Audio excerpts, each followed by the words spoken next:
Hello and welcome back to the channel. Today we are building this beautiful fiery orange Pipe Dream Sirius for a very special customer of ours. Let me tell you all about it while we get into this build. Now, I might have mentioned this is for a really special customer of ours. She used to work here and now she runs her own business doing stand-up paddleboarding trips in the Lake District. But through lockdown, she ran a cafe called Joey's Cafe in Kendal, and it's been an absolutely hub of normality for the people of Kendal. It's been brilliant. So when she asked us to build a bike, we were really excited to help her out. Now, she came to us with a bike that she had picked up that was secondhand, full of really, really good components, and we'll show you that in a second. But the bike was way too big for her, and it's a little bit out of date and a bit wrong. So she said, well, what can we save from this bike and take it into something way more suitable for me? So the Pipe Dream Sirius, 120mm of travel, an awful lot of fun in a hardtail on this, as you've probably seen from previous videos, massive fan. And we've adapted, changed all these amazing components. We are talking Enve wheels, Chris King hubs, Fox forks, SRAM XX1 components, old, but still amazing. And we're going to show you how we adapted it to make this an awesome bike for our friend Chelsea. Stay tuned. Now, one of the really exciting things about this build is actually she brought in a set of Fox 34s from about 2013, 2014. Now, they were going to be set at 140mm, but we can reduce that travel down using one of these little £2.50 spacers from the internet and adapting the air spring to just adjust that travel down to the 130mm. This is probably going to bring it down to 130 for this, which is just going to make sure that the geometry of the Sirius stays true to its design, which is really, really important.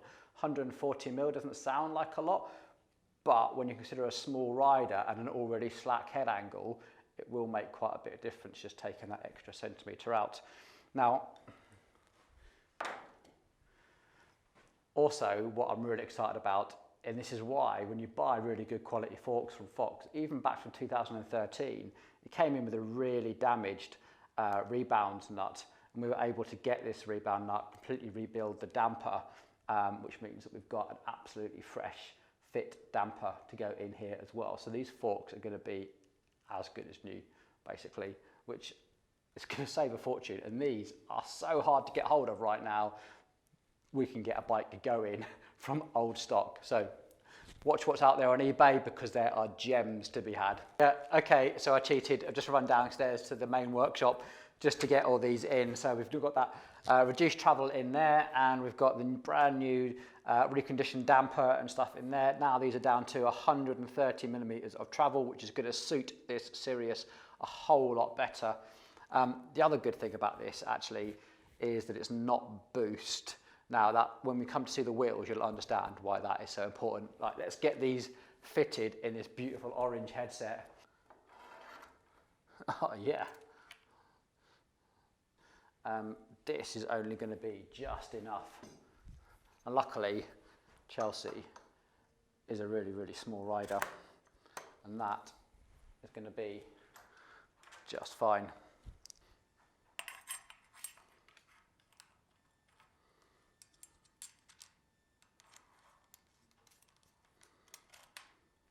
We can slide that around there, get that set up just how we want it. Oh, superb. Right, we'll fiddle with that final position when we come to it, but for now, we need to route some cables. When I route cables, I always like to come round like the opposite side of the head tube. Now, you can come around the same time, but what you'll end up with is you'll end up with the cables like rubbing. In fact, let me show you. So if I came around this side and right it here, you'd end up with the cable rubbing against the paintwork here, which is just naff. You come round and let the cable like take its like natural routing and tuck it in there. You won't end up with the cables rubbing the head tube, just digging into this gorgeous paintwork. Actually, so when I do cable routing on one of these, I actually just like to use zip ties. I know that all the frame kits will come with those little plastic things, but to be honest, they just always just fall off. They know they look quite neat, but I think for using a really good quality tool, like really nice pair of properly sharp side cutters, you can get those zip ties all nicely cut anyway. I'm just putting these two back ones on. We still need to route the cables for the top tube here, so let's just get these ones done and out of the way. Now for the gears, we're actually going to be using the Jaguar 1x sealed shift kit. Now I know that Chelsea, I know you're watching, you're pretty bad at washing your bike, so this is going to seal those cables and keep your gears shifting super sweet so much longer. It just keeps all that rust and muck out, and they work really nicely. It's relatively short because this bit isn't going to be weather sealed. And then we can put our weather sealing over the top, and there's like a little flanged end there, and that goes up.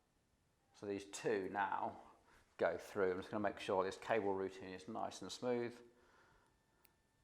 We can run the cable and its little sheath all the way down to the rear mech. Now I've got an idea of the length that I want. I'm going to try and match it to that of the rear brake so it looks nice and equal. Now I know we talked earlier about gear ratios. Now these cranks that we got given with this bike actually came with a massive 34 tooth chainring, which is not going to work for Chelsea. So unfortunately the really beautiful aluminium ones aren't in stock, but we have managed to get the SRAM steel. It's been a bit of a shame putting steel onto these beautiful carbon cranks, but this is a 28 tooth. Matched with the 10 to 42 cassette is going to be a much better option for riding around here. Like, you'll appreciate this. Now here's a top tip. If you have these GXP cranks with this style of like configuration on the non-drive side, SRAM actually say if you've got any wiggling, you can just fill this up with grease and use like the hydraulic lock to get rid of that grease. Now because this has gone through the parts washer, it has got no grease in it. So grease gun, grease. Let's get some grease into here. It'll also be a massive help if you ever come to undo this, because there is a lot of torque on these bolts, and you'll want some grease in there. Right, I think we need some wheels. This gorgeous set of wheels is actually Chris King hubs on an Enve M70 rim. We actually just took the white stickers off because we've got some gorgeous orange stickers on the way. Just haven't arrived yet, sadly, so hopefully they're going to arrive really soon, because that's just a little surprise we have in store. PT's valves, slightly longer than normal.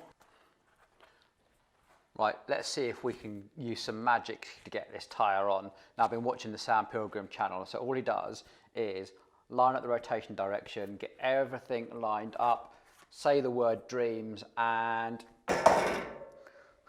whoa, I can't believe it worked. It's even got tubeless fluid in it. How the hell did that happen? I'm going to have to watch the replay. Right, almost done. Need to get a chain on, gears tuned, brakes aligned, all the bolts checked, cable run through for the dropper. Just get it done.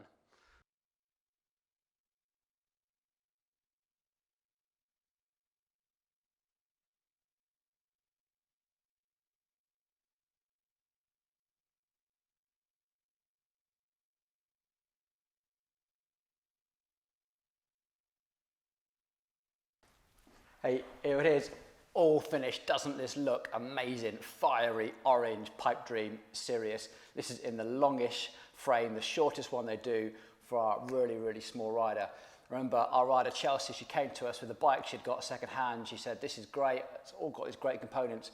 Can you make it into a bike that's suitable for shredding Lake District trails and that's going to fit me? And we're like, yeah, of course we can. We know just the bike, because these bikes are so much fun.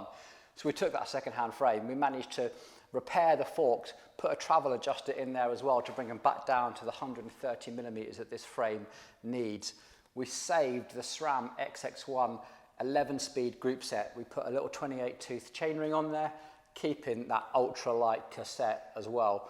Probably could do with going a slightly lower ratio, but for now, part availability, that is spot on. Keeping those SRAM XX1s 4-pot calipers, loads of braking power. And then we smothered it with orange anodized components, because Chelsea said, Paul, can you bling it up? And we're like, yeah, of course we can. So that's what we've got. And of course the Enve M70 wheels, non-boost. We've kept that non-boost on the front fork because we saved the fork, and we've put boost adapters onto the back. Unfortunately, the sticker graphics haven't arrived in time, but as soon as they do, watch our Instagram page because this bike will be all over our Instagram page in its finished condition. Can't wait. So like I said, this bike was for a local legend, Chelsea. She runs a little cafe in town right from the very first day of coronavirus. They made sure that they put all those safety measures in place and opened for takeaway straight away. And there was just that little glimpse of normality on the horizon the whole way through. It became somewhere that we could go and at least meet some friends from a distance and have a little touch of normality here in the town of Kendal. So this is a massive thank you from Mapdeck to Joey's Cafe.